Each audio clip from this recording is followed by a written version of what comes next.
Fishing Intelligence, a fishing improvement podcast for the modern angler. What's up, guys? We are here from the Angler headquarters here in Pittsburgh, Pennsylvania. We are with FLW pros Matt Becker and Gray Buck, and also I have Derek Horner co-hosting with me today. Thank you guys for being on. Thanks for having us. So we wanted to talk to them a little bit today about how they came into the FLW tournament program, some of their bigger wins, and I think Derek's got a couple questions to start off the podcast.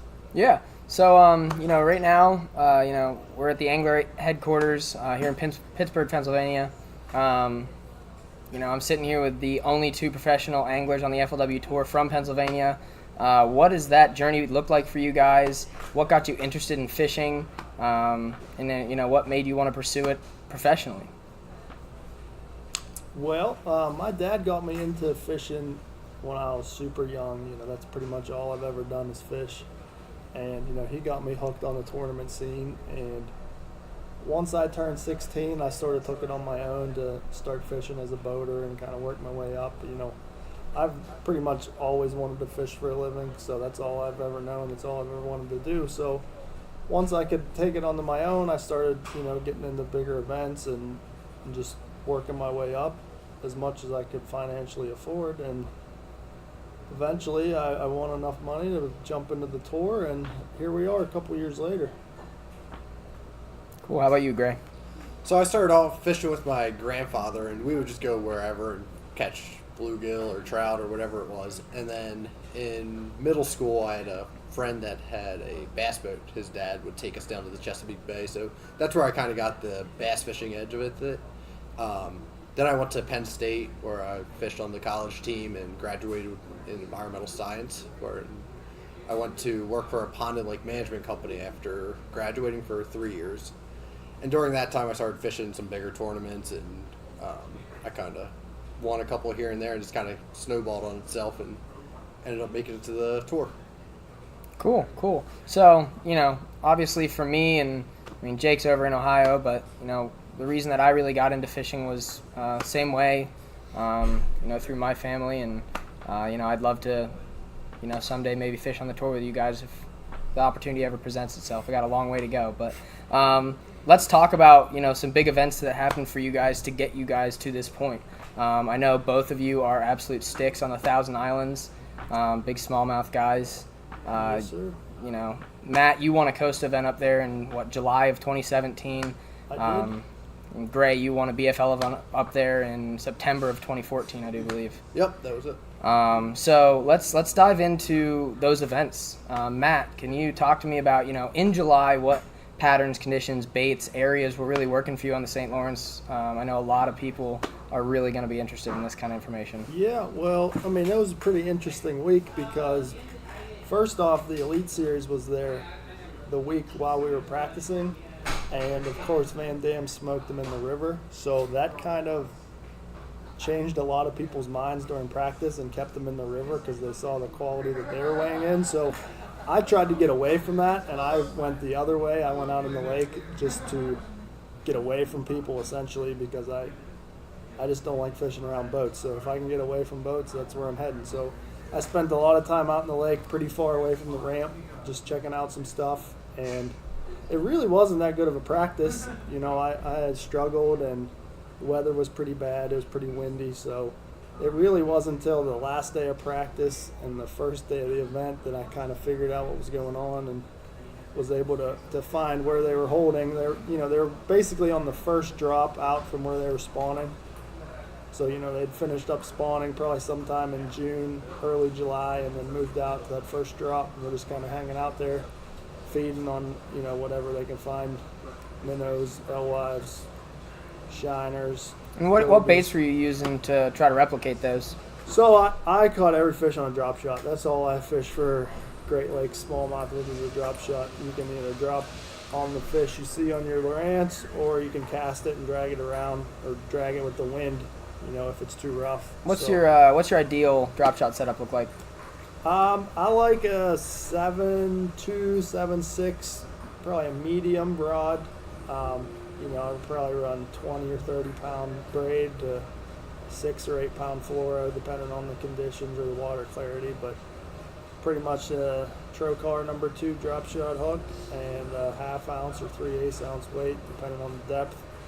And pretty much mix up baits. There's nothing that works better than the other as far as I've found. Smallmouth aren't very picky. They'll eat whatever you put in front of your face. It's more of finding where they're at than it is the bait, in my opinion. Right, so you're doing a lot of staring at your low rances while you're driving around. Yep. That's the number one key to finding smallmouth is just lots of idling time and even just time on your trolling motor, just looking around for the fish and where they may be hiding. Cool. So that Costa was a 3-day event, right? Yes, sir. First day, were you in the lead after the first day? No, first day I believe I was in 7th place.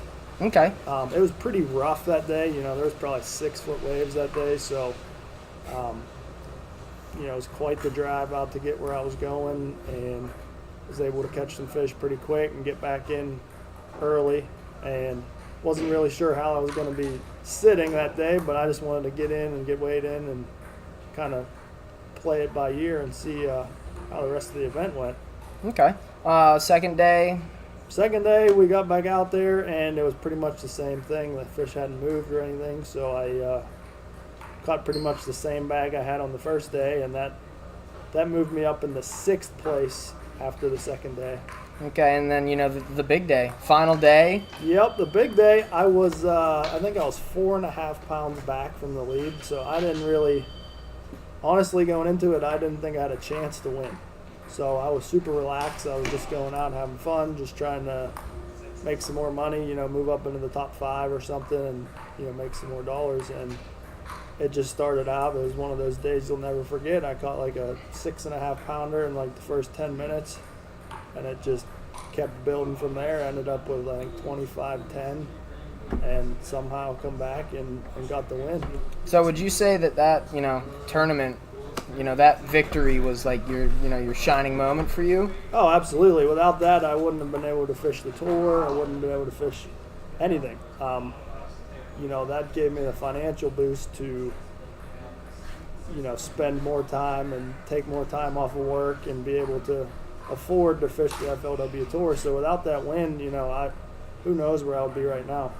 So then on that final day, when did it kick in that you really had a chance at taking that thing home?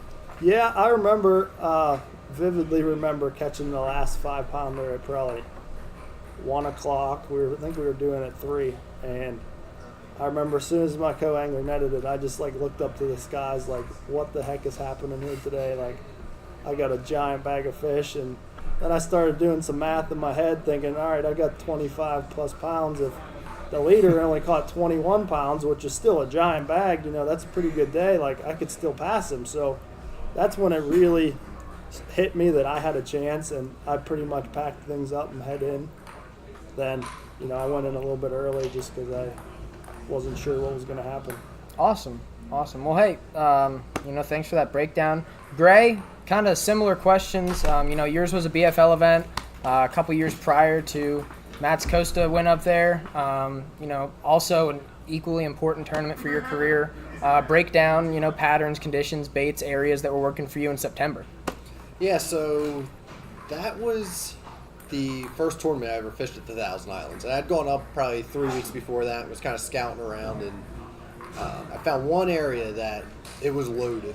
It had more 5-pound bass than I've ever seen in my life. And I guess I came back there. I had 1 day of practice for the tournament. I had 1 day for each BFL I would take off practice from work. And then I had a week for the regional one of practice. So time was tight, so it was all committed to the fishing. But when I went to that spot, the first day of practice there, 3 weeks later, I caught 3 that were all 4.5, 5 pounds. So I just left those fish, and I was just praying they'd be there one more day. And then I kind of just ran around, and I didn't find much. I didn't know much about fishing in the Thousand Islands at that point. I never really did much Great Lakes fishing at that time. I found one other area I caught a couple little 3-pounders in, which I didn't think anything of at the time. But the first morning of the tournament, I was running, and at the time I had an 18-foot boat that I had saved up through college and high school and bought to fish at Penn State with. and I was still fishing out of this same boat. Had a little 150 on it, and I got out to the lake, and it took about 4 hours, but I had probably 23 pounds off the spot, and I had one 3-pounder that I could not get rid of for a while, and I eventually got rid of it, but the waves were picking up. It went from being like a nice 1.5-foot chop to probably closer to 3, maybe 4 foot, which it took me a while to get back into the A little 18-foot boat. So then, yeah, it was a little sketchy. Getting bounced around. So then, when they say you win a tournament, a lot of times it seems like it's meant to be, and you can't do anything wrong. Yeah. I pulled up on a spot. I was letting my live wells fill back up because just from the sloshing. I threw out there on a point I've never stopped on in my life. I caught a 6-1. What'd you catch it on? I caught that on a drop shot. That's awesome. That fish was a little shallower than the other ones. The other ones at that point were in like 20 to 25. That Now- one was probably in 10 foot. Now, was that like your personal best smallmouth? That fish right there? No, the 3 weeks before that, I had caught a 636. Okay. Which was my biggest one at the time. Dang. So I caught that fish. It cold out like a 4.5, and I don't know what I had at that point. I had one more rock pile to stop at. I had like an hour or two to kill before the weigh-in started, and I pulled up to this rock pile and I caught another one that was 5.5. So I ended up weighing in that first day fish that were all 5+. I ended up with 26-14, and I ended up losing one fish, just kind of the stress of him. He was already in the live well, and when I was waiting for the weigh-in, it ended up dying on me. So I had 26-10 was what I weighed in the first day. Wow. So Jeez. I don't know what the lead was, probably 2 or 3 pounds, maybe 4 pounds. And going out the second day, in my 18-foot boat, was making the long run again. And since I was leading, I got to go out first. Yeah. As I'm running, everybody else with their 250s, I got passed by, I think, 18 boats going out. And I pulled up on that spot that I thought was going to be magical again. And the wind direction changed, which at the time I had zero experience up there, and I didn't realize how that would move fish around. And I caught 1 4.5 in like 4 hours. And I was kind of panicking because I had a 4.5 and a couple 12-inchers. So at that point, I was like, well, I had that spot I caught some 3s on. I guess we'll try to salvage the day. Maybe we can finish the top 5 still or whatever would happen. And I pulled up on this break, and with how the wind changed, they were all set up on there. My graph was just lit up. And I dropped down in the next half hour and had 24 pounds. And In a half hour. In a half hour, yeah. Holy I guess cow. I had 1 4.5 already, Yeah. but it was just... Lights out. It was lights out. It was a weird feeling. Like, I actually was weighing my fish, and I had a scale. Yeah. First thing in the morning, I weighed that 4.5. The chain broke off of it when I was trying to weigh them. Oh my God. So I didn't know how much weight they were, because like 4-pound smallie and a 5-pound smallie look basically the same. Yeah. Until you actually throw them on a scale, and Definitely. it was just one of those surreal moments. And Yeah. At what point, like, was it when you got that 5-fish limit for whatever 24 pounds? Is that when you really said, like, wow, I think I won, or Did you think you won when you no, came in? I didn't want to tell myself that I won, and I had sat in the, I was sitting in the line there, waiting to weigh in, and I thought, I kind of knew I won, but you didn't really want to say that, just in case, Don't wanna jinx anything, Yeah, yeah. exactly, that's it. And when it all was said and done, I ended up with, I think, 50-10 was the weight for 2 days in that tournament, and it was like 8 pounds I won by. Jeez. So it wasn't even a question, but so you went up there, they weighed you, at what point, did you say, like, wow, I think, this is going to really change something for me with this win? Well, that's when, after that first day, I knew I needed a bigger boat if I was going to keep fishing Erie and Ontario and Oneida, all those bigger lakes. So I ended up, after that season, trading that 18-foot boat in, and then I had won, I think, like $7,000 from that tournament. So I put that all in towards a down payment for a brand new boat that was 20-foot that ran well, and I didn't have to have any worries about going and fishing some of this bigger stuff. Definitely, yeah. That's awesome. What kind of boat was that? That was a Skeeter at the time. Skeeter. I ran that boat for 3 years, and then this year I just got into a new 21 TRX Strike. How's that boat feel? It's awesome. A little better than the works. 18-foot? Yeah. I can't wait to get it out with some big water. Awesome. Well, hey, something you brought up was, you lost a fish, and that's something that, as tournament guys, we all at some point we'll lose a fish, no matter how hard we try. I've never met a tournament guy who's been doing it for 5-10 years that hasn't had a fish die on him before. What do you guys do, on the professional tour to try to prevent that as much as possible? Because there you're working on more than just bragging rights for a weekend tournament, making $50. Like you're doing this for a living. A fish dies on you, it could make You a could huge lose difference. some money from it. Yeah, 4 ounces can cost you $10,000, $100,000 real quick. So, I love run my live wells on continuous pump fresh water in most of the time. When it gets real hot in the summer, I'll put some ice and put it on recirculate as well. But for the most part, I'm just pumping fresh water in just to keep, fresh water from the lake coming in. And, if a fish is bleeding or hooked bad, you can always use a little bit of Mountain Dew or G-Juice.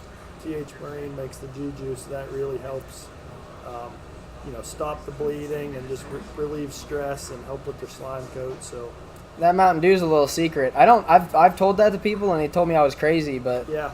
You heard it here first. The citric acid that's in the Mountain Dew. It just He's got the clots science. the blood.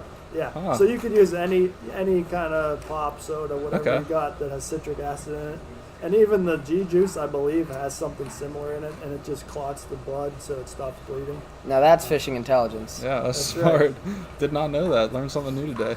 Gray, anything different, or you try to do the same thing? No, same sort of deal. As the water gets above 70, that's usually when you start having the issues, and that G-Juice works wonders. But same thing, I've saved probably 2 or 3 fish Awesome. in my career with the using that. Just dump it a little bit where it's bleeding at, and they're good to go. Awesome. Well, hey, I do have, another question for both of you. We'll start with Matt. How do you apply taking your event at the, your Costa Win, the Thousand Islands in 2017? How have you applied that to the FLW Tour, last year and then, the first couple events this year? Like, what you learned at that event as an angler about yourself, how have you been able to apply that? Yeah, I mean it's a huge confidence booster anytime you can come out on top against the best fishermen, especially the Costa level, which is all the local. The local fishermen on that body of water get in the Costa Series, so that's the best fishermen on that body of water, not just the best fishermen in the world on the tour. So, that was a big confidence boost for me. And the biggest thing I learned is when you're meant to win, you're just going to win. There's nothing you can do to stop it. You can't try and win any different. At least I can't. I just fish as hard as I can. I fish to be consistent, and eventually that win will just happen. No, that's 100% true. Is you always put yourself in the best position to catch fish, and if you're top 10 in any of these events, you're on the right ones, and you just have to have a couple lucky breaks go your way to really put you over the top to get that. Okay. Yeah, that actually is some really good advice. So I guess, Jake, do you have anything else, or can I ask one last wrap-up question? Go ahead and I'll follow up after your question. Okay. We have quite a few younger anglers that listen to this, who are really kind of looking at you guys as, what you are. You guys are professional anglers, and you guys are living the dream, if you will. What kind of advice do you have for the younger anglers, be it high school guys, college kids? What do you got? Yeah, that's a question that everybody always asks me, and I mean I don't have a answer that works for everybody, but pretty much get out and fish as much as you can. If you're not fishing, get on the computer, look up angler.com, all the bass fishing resource, all the information out there on the internet, and you can just always learn something. Spend every day learning something new about fishing, and eventually you'll be able to apply that on the water and become a better fisherman. Awesome. Gray? Yeah, I think FLW has the perfect setup where you can fish in high school to college, and then you go and fish the BFLs, Costas. You can work your way up right through it. And that's basically what I did. I started at the college level, and then as you have success at each level, you'll know it, and you'll know when it's time to go to the next area. And then as you keep doing that, you'll get better and better, and eventually you'll make it to the tour. I know one thing I wish I would have done more as I was getting to this point was fish as many different bodies of water as you can. I didn't fish enough south of Virginia before I got on tour, and the first time I went to Florida, there should be a fish there. Everything looks like it should have a fish, and that's not the case at all. So if you can just diversify everything and fish many different places, it helps a lot. Awesome. Yeah, I got another thing to add to that is do not waste your time chasing sponsors at the young age, because focus more on fishing. The sponsor end of it will just fall into place once your fishing's intact, but if you spend too much time just trying to promote for companies, you're not going to better yourself as a fisherman. And in the end, companies want to see a great fisherman use their product. So focus more on the fishing than the promotional side of it, especially at a young age, and you'll learn that as you go along. Very well said. So just as like a final question, do you guys have a tournament this season that you're looking forward to most? Start with you, Gray. I guess it has to be Lake Champlain. Just getting to fish anywhere in the Northeast it's kind of in our wheelhouse, and if you get to chase smallmouth, all the better. Awesome. We've had a little bit of experience there the last Costa. It was I think a week earlier, but it was the same sort of deal where they're largemouth and smallmouth will both play, but the smallies on beds will probably be the key to it. Matt? Well, I try not to look too far ahead into the year. I get excited about every tournament. I'm most excited about the next one, which is Lake Seminole coming up, and then after that it would be Grand Lake to be the one I'm the most excited about. So I just focus on one at a time and just try and not look too far ahead. They're all very exciting to me, so I don't really have a favorite. Well, we appreciate you guys coming into the office today, talking with us, dropping some fishing intelligence. So thank you guys both for being here. Yeah, thank you for having us. Yeah. And that was another episode of Fishing Intelligence. Make sure you guys go check them out on their tours, and we will catch you next week. Thank you guys.